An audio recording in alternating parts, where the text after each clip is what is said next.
ஜீவ அமிர்தம், அதான் ஜீவாமிர்தம். ஓகேங்களா? இதை வந்து நம்ம ஒரு 4 டீமாக வந்து பிரிஞ்சு பண்ண போகிறோம். சரிங்களா? அப்படியே இன்னும் கொஞ்சம் நீளமாக அப்படி போய் நின்றுங்க, இப்படி கொஞ்சம் போங்க. ஆனால் இதை எடுத்துருங்க, இந்த சாக்கு இதை எடுத்துட்டு அந்த பேரில் அப்படி உள்ள வச்சுருங்க. ஓகேங்களா? ஜீவாமிரத்துக்கு என்னென்ன தேவையான பொருட்கள் அப்படியே சொல்லுங்க. அதுக்குள்ள தண்ணியை பிடிச்சி வைப்பா. மாட்டு சாணம், கோமியம். மாட்டு சாணம் எவ்வளவுங்க? 5 கிலோ. புதிய சாணம், நாட்டு மாட்டு சாணம் புதியது 5 கிலோ. ஓகே. அடுத்தது கோமியம் 5 லிட்டர். அடுத்தது நாட்டு சக்கரை 1 கிலோ. 1 கிலோ. அடுத்தது தட்டைப்பயிர், கடல பயிர். இதெல்லாம் ஒண்ணு. பயிர்ல என்னென்ன பயிர்கள்லாம் யூஸ் பண்ணலாங்க? தட்டைப்பயிர் யூஸ் பண்ணலாம், கொள்ளு யூஸ் பண்ணலாம், கொண்டக்கடலை யூஸ் பண்ணலாம், துவரை யூஸ் பண்ணலாம். இனிப்பு இல்லாத.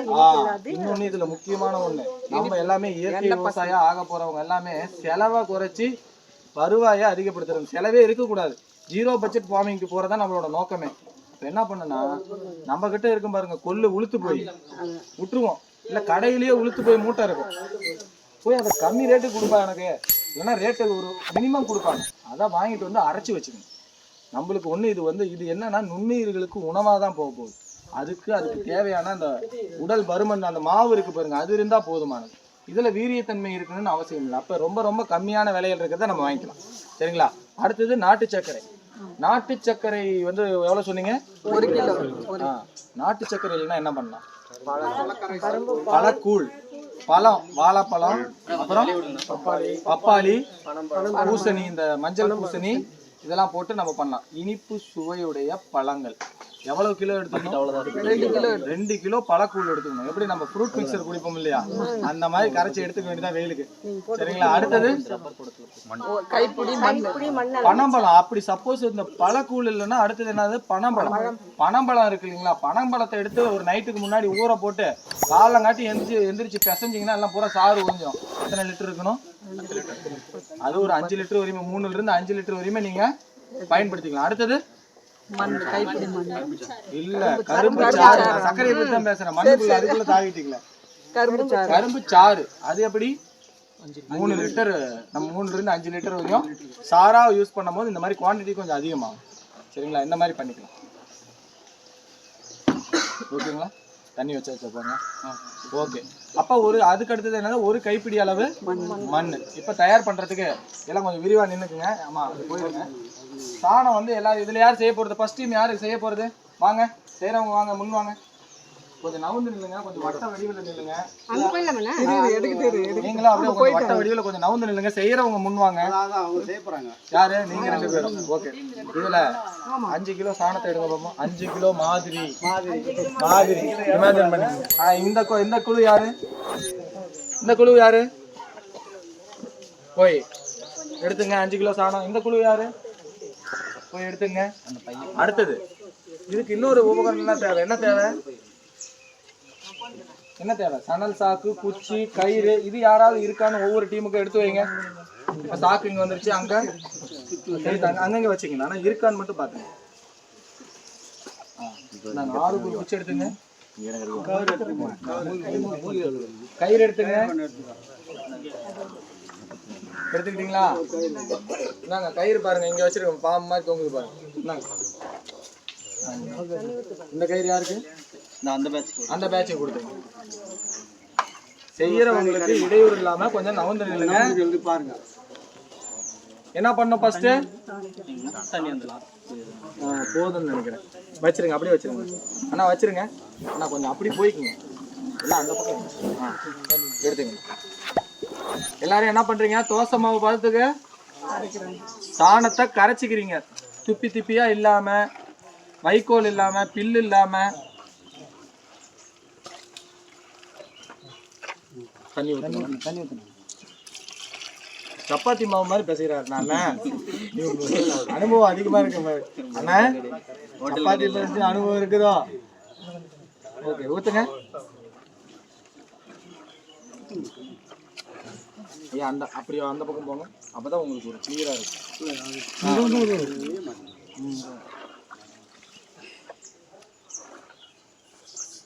சாணம் கரைச்சியாச்சா? சொல்ல சொல்ல அப்படியே டீம் டக்கு டக்குன்னு ஊத்திடும் எல்லாரும் சேர்ந்து.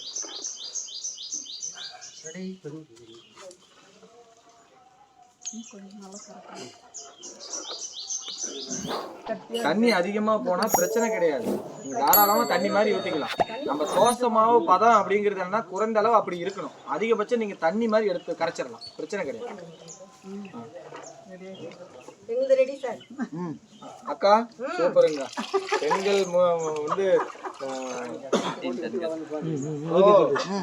ஓகேண்ணா. ஓகே ஊத்துங்க, எடுத்து ஊத்திருங்க, பேரல்ல ஊத்துங்க, சிந்தாம ஊத்துங்க பாப்பா. கீழே ஓகே லைட்டா தண்ணி ஊத்தி அதை வந்து ஒரு தட்டை ஒரு லைட்டா அலசிங்க.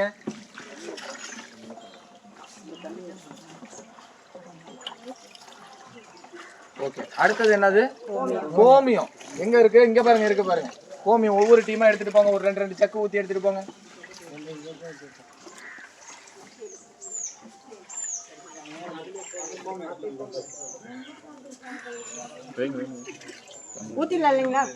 ஊத்திருங்கம்மா. கோமியம் எடுத்துட்டு போறவங்க அப்படியே ஊத்திருங்க.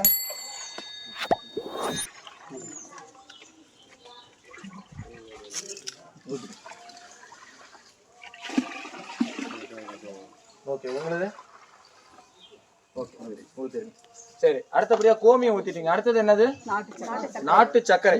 இந்தாங்க ஆளு கொஞ்சமா ஒரு கைப்பிடி அளவு. எவ்வளவா இது? அத மறந்துடாதீங்க சரியா? அள்ளிங்க, ஒரு கை அள்ளிங்க. இது சுத்தமான இயற்கை சர்க்கரை தான், அதனால பிரச்சனை இல்லை. நம்மளே தயார் பண்றதா, இங்க தயார் பண்ணிட்டு இருக்கிறோம். உங்களுக்கு சர்க்கரை வேணும்னா பயிற்சி முடிஞ்சுட்டு இங்கே வந்து விற்பனைக்கு கொடுப்பாங்க, வாங்கிட்டு போகலாம். இயற்கையாக விளைந்த கரும்புல நம்ம இயற்கை முறையில் வந்து சர்க்கரை பண்ணிட்டு இருக்கிறோம். போகும்போது வாங்கிட்டு போகலாம்.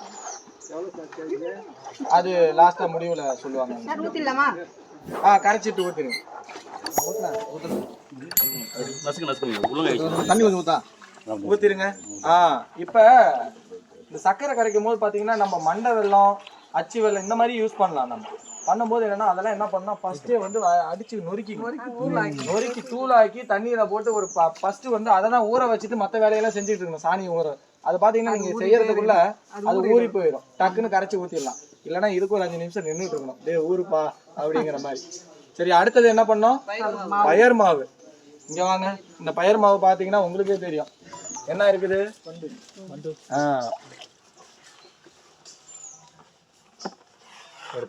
ஐயா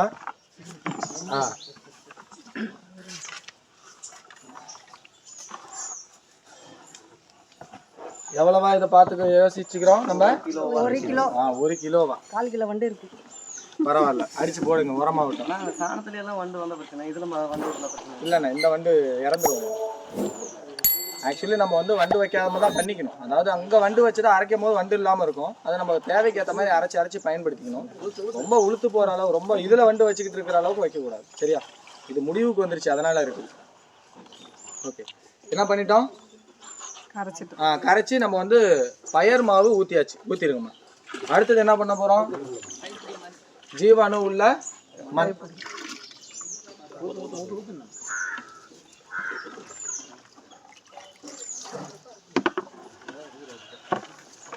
ஜீவானுன்னு என்ன ஞாபகம் வருதுன்னா எனக்கு பாடல் தான் ஞாபகம் வருது. இப்போ இளையராஜா பாடல் இதெல்லாம் கேட்கும் போது அதுல ஜீவன் வாழுதுரா, ஒரு உயிர் வாழுதுரான்னு சொல்லுவாங்கல்ல, அந்த மாதிரி இருக்கும் இதுல இல்லையா? எடுத்துக்கிட்டீங்களா?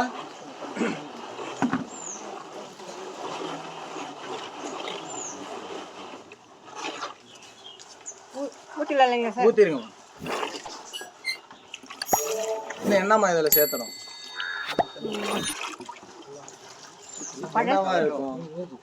பழச்சாறு.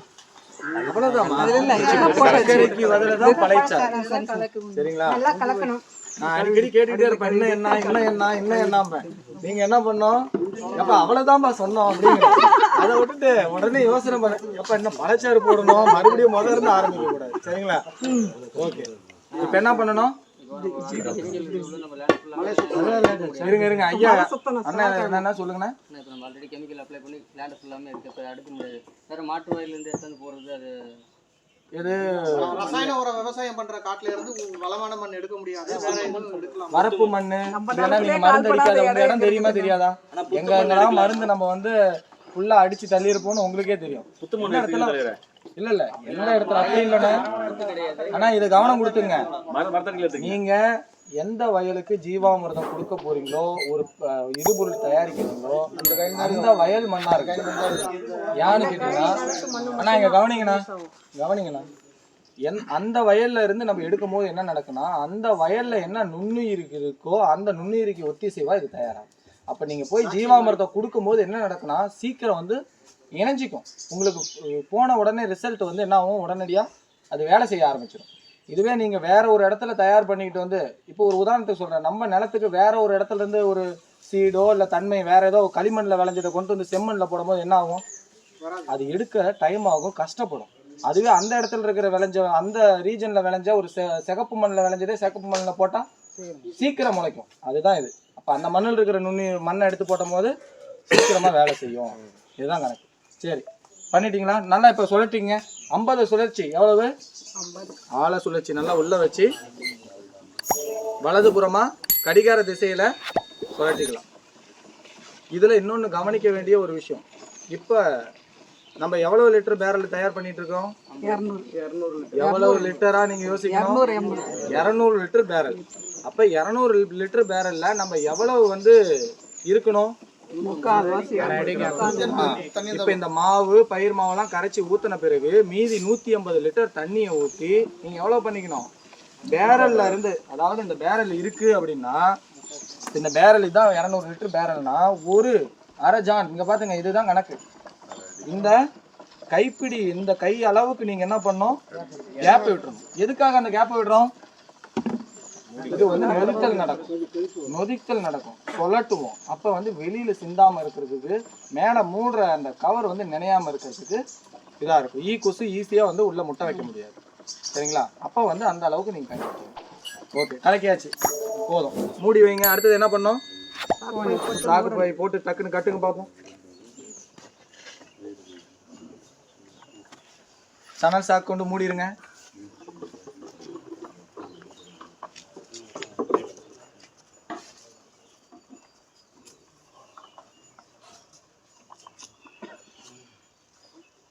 ஓகே, அவுக்குற மாதிரி கட்டுங்க. ஒவ்வொரு டைம் நீங்க படி முடிச்சு போட்டு விட்டு அப்புறம் வந்து கோவத்துல பிச்சு கடாச்சிட்டு போயிடுறாங்க. நிறைய கயிறு போட வேண்டியதா இருக்கும். அதுக்கு தான் சைக்கிள் டியூப் இல்லைன்னா ஸ்கூல் பேக் இருக்கிற எலாஸ்டிக் கயிறு மாதிரி போட சொன்னேன் நான். சரிங்களா? இப்போ கட்டியாச்சு. ஓகே, இது இப்போ 200 லிட்டர் ஜீவாமிர்தம் தயார் பண்ணியாச்சு. இது எவ்வளவு நாள்ல தயாராகும்? 7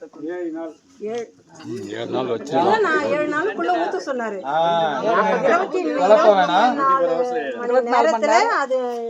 இருங்க, நான் சொல்லிடுறேன். 48 மணி நேரத்துல 2 நாளைக்குள்ள தயாராயிரும். தயாரானதுல இருந்து எத்தனை நாள் வச்சுக்கலாம்? 7 டே. நாம 7 நாட்கள், ஒரு வாரம் வரையும் வச்சுக்கலாம். சரியா? அந்த மாதிரிதான் இது வந்து இருக்கும். சரி, ஓகே. இந்த 7 நாளைக்குள்ள நம்ம பயன்படுத்தலைன்னா என்ன நடக்கும்? நுண்ணுயிர் சாக ஆரம்பிச்சிடும். நுண்ணுயிரோட எண்ணிக்கை வந்து குறைய ஆரம்பிச்சிடும். ஃபர்ஸ்ட் இது தயாரானதை எப்படி நம்ம கவனிக்கணும்னா, நம்ம டெய்லி காலை மாலை கண்டிப்பா இது வந்து என்ன பண்ணணும்? கலக்கி விடணும். கலக்கி விடும் போது வெள்ளை நுரைகளோடைய அப்படியே வந்து படிமானம் இருக்கு. படிமானம் இருக்குதுனால என்ன ஆகுது? நல்ல புளிப்பு சுவை நொதித்து நல்லா வந்து நுண்ணுயிரிகள் பெருகிட்டு இருக்குன்னு அர்த்தம். அப்படியே நம்ம வாசனை வந்து புளிப்பு சுவை நல்லா தெரியும். கலக்கும் போது தெரியும். மூந்து தான் பார்க்கணும் தெரியும். அதுவே வந்து நுண்ணுயிரிகள் குறையுது அப்படின்னா என்ன நடக்குன்னா, மேல வந்து கருப்பு கலர் ஆடைகள் படிய ஆரம்பிக்கும். வெள்ளை கலரா இருக்கிறது என்ன நடக்கும்? கருப்பா மேல வரும். அது எத்தனை நாள்ல வரும்னா, கரெக்டா பாத்தீங்கன்னா ஒரு 6-7வது நாளைக்கு மேல ஆரம்பிக்கும். கொஞ்சம் கொஞ்சமா ஆரம்பிக்கும். அப்ப என்னன்னா நுண்ணுயிரிகள் இறந்துகிட்டு இருக்குன்னு அர்த்தம். சப்போஸ் உதாரணத்துக்கு நீங்க 7 நாள்ல கொடுக்க முடியல, 7 நாள்ல ஜீவாமிர்தம் கொடுக்க முடியல, அப்ப என்ன பண்ணணும்னா உடனே வந்து கொஞ்சம் வந்து நாட்டு சர்க்கரையும் ஒரு பயிர் மாவும் 1 கிலோ அந்த கரைசல்ல சேர்த்து விட்டீங்கன்னா இன்னும் ஒரு 2 நாட்களுக்கு வச்சுக்கலாம், எக்ஸ்டெண்ட் பண்ணிக்கலாம். ஒரு விசேஷம் 7 நாள்ல என்னால கொடுக்க முடியல, ஒரு 2 சர்க்கரையை சேர்த்து விட்டு ஒரு பயிர் மாவு கொஞ்சம் சேர்த்து விட்டு போனீங்கன்னா இன்னும் ஒரு 2 நாளைக்கு வச்சிருந்து கொடுத்துக்க முடியும். இப்படி பண்ணிக்கலாம். இது ஜீவாமிர்தம். இதை வந்து நீங்க எப்படி பயன்படுத்தணும்? நீர் பாசனம் வழியா பயன்படுத்தலாம். இப்போ இந்த ட்ரம்ல உதாரணத்துக்கு பாத்தீங்கன்னா உங்களுக்கு கீழே கேட் வால் வச்சிருக்காங்க, பாத்தீங்களா? இந்த ட்ரம் அப்படியே தூக்கணும். இப்போ நீங்க வந்து ஓப்பன் வாட்டர் தெரியுதுங்களா? இதே நம்ம ட்ரிப்போஸும் குத்திக்கலாம். நீங்க இப்படிதான் போடணும்னு இல்லை, ட்ரிப்போஸ் பயன்படுத்திக்கலாம். ட்ரிப்போஸ் ஹோல்ஸ் போட்டு ட்ரிப்போஸ் வச்சுக்கிட்டு சின்ன கேட் வால் வச்சுக்கலாம். இப்போ நீங்க வந்து ஓப்பன் வாட்டர் விடுறீங்க, அங்கங்க பேரல் வந்து அங்கங்க ஓப்பனா வந்து கேட் வால் இது என்ன சொல்றது பழுப்பு பைப்புல வந்து பாய்க்கிற மாதிரி இருக்குன்னா அங்கங்க நீங்க தயார் பண்ணி செட்டு நிழல் மாதிரி போட்டு விட்டீங்கன்னா அங்கேயே அப்படியே வந்து தண்ணி ஓடும் போது ஒரு லெவலிங் வச்சுட்டீங்கன்னா போதும், கண்டினியூவா அப்படியே கூட ஓடிக்கிட்டே இருக்கும். அது வாக்கில் ஈவனா பாஞ்சு எல்லா வயலுக்கும் மூளை முடுக்கெல்லாம் போயிடும். சரிங்களா? அதே மாதிரி நீங்க வெஞ்சுரியில குடிக்கிறீங்க அப்படின்னா நம்ம ஒரு ஐடியா பண்ணியிருக்கோம். நீங்க அங்க போனீங்க நம்ம ஷெட்டுக்கு பார்வையிடும் போது தெரியும், உள்ள ஃபில்டர் பண்றது. ஏன்னா இது கீழே வந்து சாணம் இருக்கும், இழுக்கும் போது என்ன ஆகும்னா வெஞ்சுரியில அடைக்கும். அப்ப அதை ஃபில்டர் பண்றதுக்கு ஒரு வலை மாதிரி செஞ்சு உள்ள இறக்கிடுவோம். அந்த வலைக்குள்ள வந்து ஃபில்டரை வெஞ்சுரியை போட்டுருவோம். வெறும் லிக்யூடு மட்டும் இழுத்துட்டு கீழே அடிமண்டை இருக்கு பாருங்க, அந்த அடிமண்டையை தென்னங்கண்ணுங்களுக்கு இல்லை மரங்களுக்கோ நம்ம வந்து எடுத்து ஊற்றிடலாம். இந்த மாதிரி பண்ணிக்கணும், பயன்படுத்தணும். சரிங்களா? இதுதான் இதோட இது. இதை கொடுக்கறதுனால என்ன நடக்கும், பயன் என்ன? வளர்ச்சி ஊக்கமாகும், மண்ணுல நுண்ணுயிர்கள் பெருக்கம் அதிகமாகும். 15 அடி ஆழத்துல இருக்கக்கூடிய மண்புழு உறக்க நிலையில, மண்புழுல என்ன நடக்குன்னா மேல வறட்சி ஆயிருச்சு, அதுக்கான தகவமைப்பு இல்லைன்னா உடனே கீழே போய் உறக்க நிலைக்கு போயிடும்.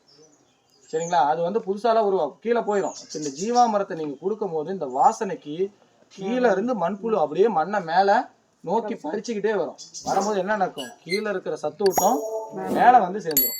அப்ப நம்மளுக்கு எப்படி இருக்கும், மண்ணு காற்றோட்டம் கிடைக்கும், மண்ணு பொலப்பொலப்பா இருக்கும், நுண்ணுயிர்கள் பெருக்கம் இருக்கும், சத்தூட்டமும் இதெல்லாம் இந்த தன்மை வந்துட்டாவே அந்த பகிர்ந்து தன்மையும் பார்க்கும். பொலப்பொலப்பு தன்மை வந்தாலே மண்ணு வளமாச்சுன்னு அர்த்தம். அப்ப இதை தொடர்ந்து எவ்வளவு நாளைக்கு, மாதத்துக்கு ஒரு ஏக்கருக்கு எவ்வளவு கொடுக்கணும்,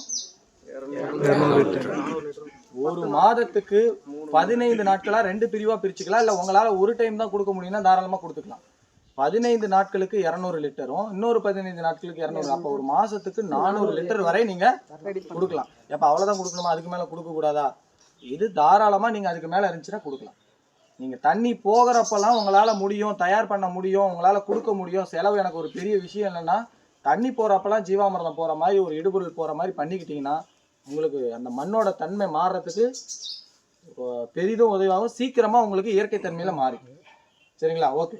இதுல ஏதாவது சந்தேகம் இருக்குதா சார்? இப்போ வந்து எங்களால் அந்த மாதிரி பழுப்பு வச்சு ட்ரம்மு வச்சு யூஸ் பண்ண முடியலன்னா நாங்கள் எப்படி அது, இப்போ நிலத்துலையே ஒரு வாழை மரம் நட்டுருக்குறோம், அதுக்கு தண்ணி பரிமாறினா எப்படி செய்யறது சொல்லுங்க? தண்ணி எங்க இருந்து வருது? அப்படியே பக்கத்துலேயே வாய்க்காவிலேயே பழுப்பு வருது, பழுப்பு நிலமும் ஒன்றா இருக்கு, அதை ஊற்றிடலாமா? இப்போ வந்து பழுப்பு இங்க இருக்குது, வாய்க்கால் தான் வயல்னு வச்சுக்கோங்க. நான் நிற்கிறதா வயல்னா இந்த பல்ப்புனா பக்கத்துலேயே ட்ரம்மை வச்சு தயார் பண்ணிடுங்க. 4 குச்சிகளை ஊனி மேல வந்து ஒரு மட்டைகளோ ஓலையோ போட்டு ஒரு ஷெட்டு சும்மா சின்னதா அமைங்க. இந்த மாதிரி குச்சை 4 குத்தி சும்மா இப்படி கட்டி, நம்ம சின்ன பந்தல் விளையாட்டு பந்தல் போடுவோமே அந்த மாதிரி போட்டு மேல சும்மா ரஃபா போட்டு விடுங்க. வெயில் நேரடியா படக்கூடாது. அன்னக்குடியில முண்டுன்னு போயிட்டு ஊத்த முடியுமா? அன்னக்கூடையில ஊத்த நீங்க தயார் பண்ணும் போது சாணத்தை மட்டும் ஒரு 5 கிலோவும் கோமியத்தை 5 கிலோ பயிர் மாவு ஒரு கூடையில கொண்டு போயிட்டீங்கன்னா போதும். அங்கேயே தண்ணி வரப்போது பிடிச்சி செய்ய போறீங்க, வைக்க போறீங்க.